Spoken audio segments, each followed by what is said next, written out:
Vamos a continuar con nuestro tema número 2, que es evaluar para aprender modelo 2017. ¿Ok? Bueno, vamos a seguir hablando de evaluación, pero ahora vamos a omitir algunos puntos que ya vimos en el tema anterior y vamos a centrarnos en primera instancia en, de acuerdo al documento, establece que hay factores que inciden en el logro educativo de los alumnos. ¿Ok? Nuestro conocimiento de la asignatura es un factor, el área de desarrollo personal es otro y el club que impartimos también, hablando de si damos autonomía curricular. Acuérdense que autonomía, cuando se implementó ya en la práctica la autonomía curricular, surgieron los famosos clubes. Por eso en el documento hacen mención del club, porque fue la forma o fue la traducción práctica de ese ámbito de autonomía curricular. También otro factor es qué concepción tengo yo de la evaluación. Sé cuál es su utilidad y sé cuáles son sus fines. Si yo como profesor tengo claro estos factores, bueno, ya es algo a favor del logro educativo de los estudiantes. Otro factor es la manera en que implementamos la evaluación en el aula. La comunicación que tenemos con el grupo en lo personal y lo colectivo sobre también los puntos anteriores.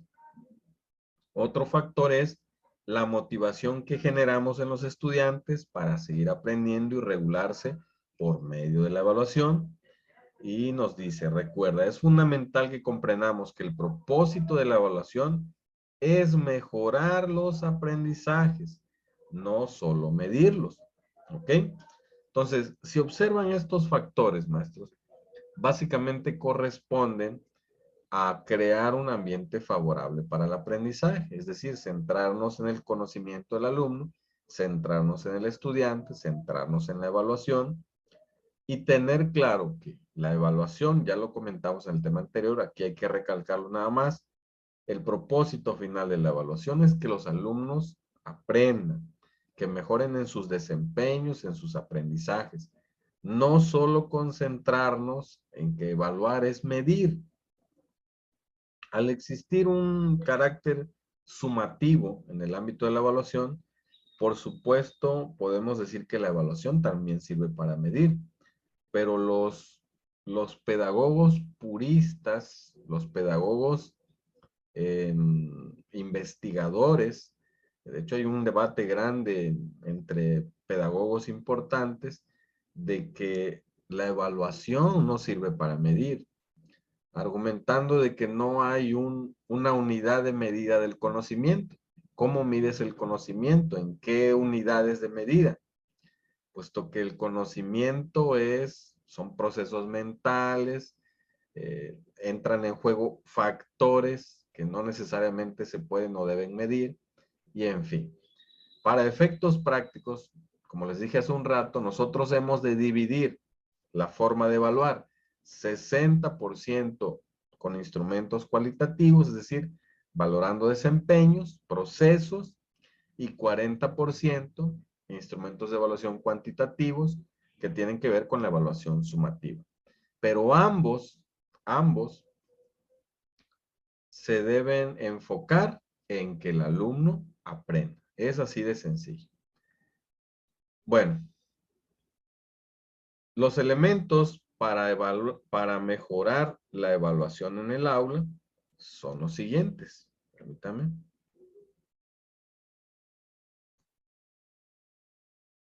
Un tantito. Número 1, informar la meta de aprendizaje, el propósito, los momentos y tipos de evaluación. Aquí nos regresamos a la planeación. ¿En qué momento debo comunicar esto a los estudiantes? En las actividades de inicio. En el primer paso, que es el famoso encuadre, o lo que nosotros en socioformación llamamos visión compartida. Es ahí donde se les deja claro a los alumnos qué vamos a aprender, cuál es el propósito de aprender, cuál es el reto del contexto a resolver, cuáles son los momentos en los que vamos a evaluar y qué tipos de evaluación vamos a implementar. con qué instrumento también. Proveer siempre que sea necesario retroalimentación efectiva a los estudiantes. Esto yo lo sugiero que lo hagamos múltiples veces durante las actividades de desarrollo y previo a presentar la evidencia final, que serían ya las actividades de cierre. Promover desde el inicio que los alumnos participen activamente en su aprendizaje. Esto solo se va a lograr si implementamos la estrategia de trabajo colaborativo, la construcción social del conocimiento, donde impere el diálogo, la interacción, la movilidad, movilización de saberes también, por supuesto, y obviamente el acompañamiento que le va a dar el profesor.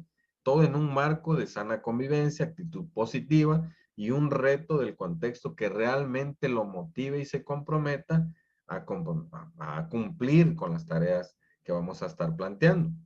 Ajustar la enseñanza en función de la información que aporta la evaluación con el propósito de continuar el avance. Esto ya lo habíamos comentado también, maestro. O sea, derivado de la información que obtengo al implementar la evaluación, con esa información que hago, nada más me la guardo, nada más como simple compromiso, cuando ya evalué, listo, o esa información me sirve para reorientar mi práctica, para retroalimentar de manera pertinente.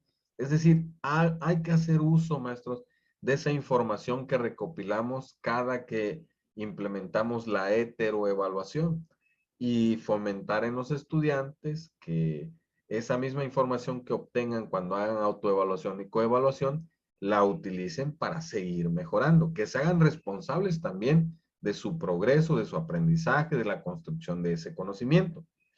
Reconocer la influencia de la evaluación en la motivación y en la imagen que los estudiantes tienen de sí mismos. Aspectos fundamentales para aprender. Promover la autoevaluación como una actividad de aprendizaje que permita a los alumnos saber más sobre sí mismos y su desempeño. Esto ya lo hemos comentado, maestros. La autoevaluación es fundamental. Y hacerles saber, maestros, que la evaluación como tal es un proceso inherente a la vida real del estudiante, es decir, a su vida cotidiana, porque todo el tiempo estamos evaluando.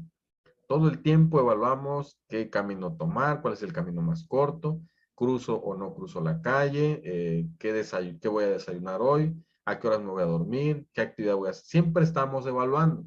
Entonces, hacerles saber que ese mismo proceso mental que hacemos de manera automática, la podemos nosotros implementar ya en tareas académicas y que nos va a permitir mejorar nuestro desempeño.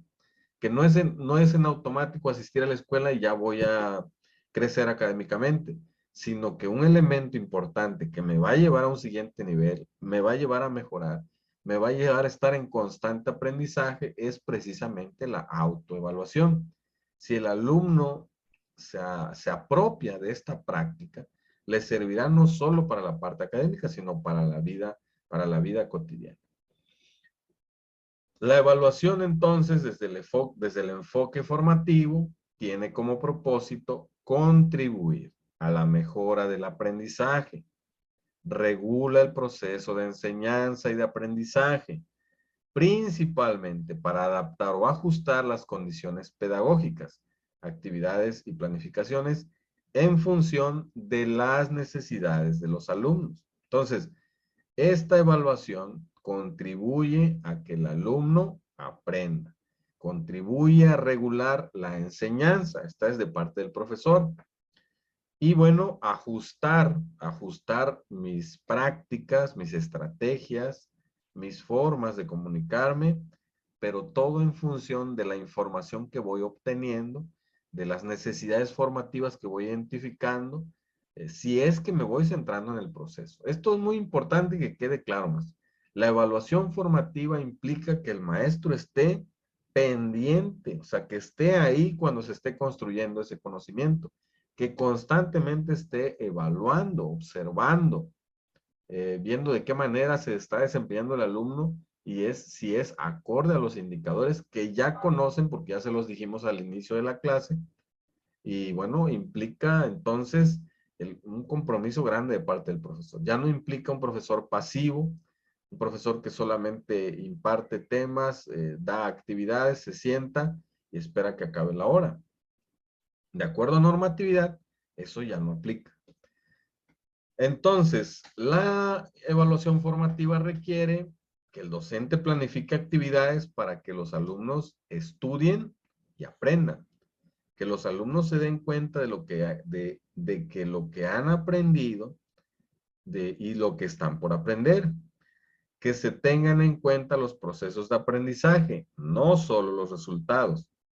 Y que se consideren las necesidades específicas de los alumnos y de los contextos en los que se desarrollan. Que la información sobre el desempeño de los alumnos se obtenga a lo largo de todo el proceso de enseñanza y de una variedad de fuentes, no solo de pruebas. Que se fortalezca la colaboración entre docentes, alumnos, padres de familia o tutores y que se actúe oportunamente para evitar el rezago o la deserción escolar. Esto es interesante porque el rezago o la deserción escolar normalmente se detecta porque estamos viendo que el alumno reprobó, pero ya cuando reprobó a veces ya es demasiado tarde, a veces. Sin embargo, si yo hubiera activado este enfoque formativo de la evaluación, en el proceso yo me iba a dar cuenta de que había necesidades formativas de determinados alumnos. O incluso ni las iba a ver porque a lo mejor esa forma de trabajo es adecuada y permite que todos participen, que todos estén contentos, que no se claven que quieren dieces, sino que quieren resolver el problema que se les ha planteado, porque es algo interesante, es algo que les sirve, es conocimiento útil que van a aplicar inmediatamente de salir de la escuela o de esa sesión, y de esta manera será mucho más fácil aplicar este enfoque formativo de la evaluación. Las estrategias de evaluación desde el enfoque formativo. Bueno, una estrategia implica que exista método, técnica y recursos. O sea, una estrategia, dentro de la estrategia debe haber métodos, técnicas y recursos. Sobre todo en este enfoque formativo de la evaluación. Los métodos son los procesos que orientan el diseño y aplicación de la valoración del aprendizaje del alumno. Las técnicas son los procedimientos utilizados por el docente y se traducen en actividades específicas que el alumno realiza cuando aprende. O puede ser, una técnica puede ser observación, análisis de desempeño, etcétera, etcétera. Recursos son los instrumentos o herramientas que nos permiten, tanto a docentes como a estudiantes, tener información específica del proceso de aprendizaje. Entonces, el método, por citar un ejemplo, puede ser, bueno, método de desempeño. La técnica, observación. El instrumento, guía de observación. Ahí está, eso sería una estrategia de evaluación, porque el método se centra en el desempeño. Por lo tanto, la técnica que voy a utilizar puede ser observación o puede ser alguna otra. Vamos a observación. Y el instrumento acorde a esa técnica puede ser un registro anecdótico, puede ser una lista de cotejo o puede ser una guía de observación. Entonces, cuando yo planee mi estrategia de evaluación, debo tener presente estos tres elementos: método, técnica y recursos. Bueno, en la evaluación formativa, maestros, busca de manera general observar al niño. Esto ocurre en preescolar. Observar al niño, a partir de observar su desempeño, describir sus logros y analizar sus procesos, sus progresos. Este nuevo programa de preescolar propone nuevas maneras de evaluar el aprendizaje a través de la observación de descriptores de logro y sobre todo, pues, mediante el enfoque lúdico de la educación que hay en este nivel educativo, será mucho más fácil analizar sus progresos. Aquí el alumno de preescolar no sabe de dieces, no sabe de nada. Solamente quiere convivir, aprender, gestionar sus emociones, aprender a su manera, a su ritmo, de acuerdo a su madurez cognitiva. Y nos toca a nosotros como docentes observar ese desarrollo que tienen, esa interacción que hay con los estudiantes, esos desempeños frente a retos que se les van a ir planteando, de acuerdo a su nivel cognitivo. Y a partir de su desempeño, pues simplemente describir esos logros traducidos en indicadores de proceso. En el caso, o de manera general, maestros, la evaluación formativa brinda, y esto aplica para primaria y secundaria, la evaluación formativa brinda a los alumnos, o debe brindar, información para tomar decisiones sobre su proceso de aprendizaje y compromiso para mejorar sus aprendizajes. Si yo evalúo de forma tradicional, es decir, si entregaste 10 trabajos de 20, por lo tanto tienes 5 puntos, más en el examen sacaste no sé qué, ya tienes 7. ¿Será que esa información le sirva para regular su proceso de aprendizaje? Seguramente le causará un poco de confusión porque no entenderá muy bien en dónde falló o qué está pasando. Seguramente no le sirve. Pero si yo activo el enfoque formativo de la evaluación, pues constantemente le voy a estar comunicando sus logros y sus áreas de oportunidad. De esa manera tendrá elementos suficientes para decir, ok, me falta esto, debo progresar en esto, debo comprometerme a esto. En teoría, por supuesto. Todo depende, maestros, del instrumento que estemos utilizando y la forma en que vayamos a comunicar estos logros. A las autoridades escolares, la evaluación formativa brinda conocimientos sobre la implementación del currículo, estrategias para focalizar apoyos y distribuir responsabilidades. A los padres de familia les debe brindar conocimientos sobre el nivel de logro de los aprendizajes de sus hijos y esto les permitirá poseer orientaciones para poder apoyarlos.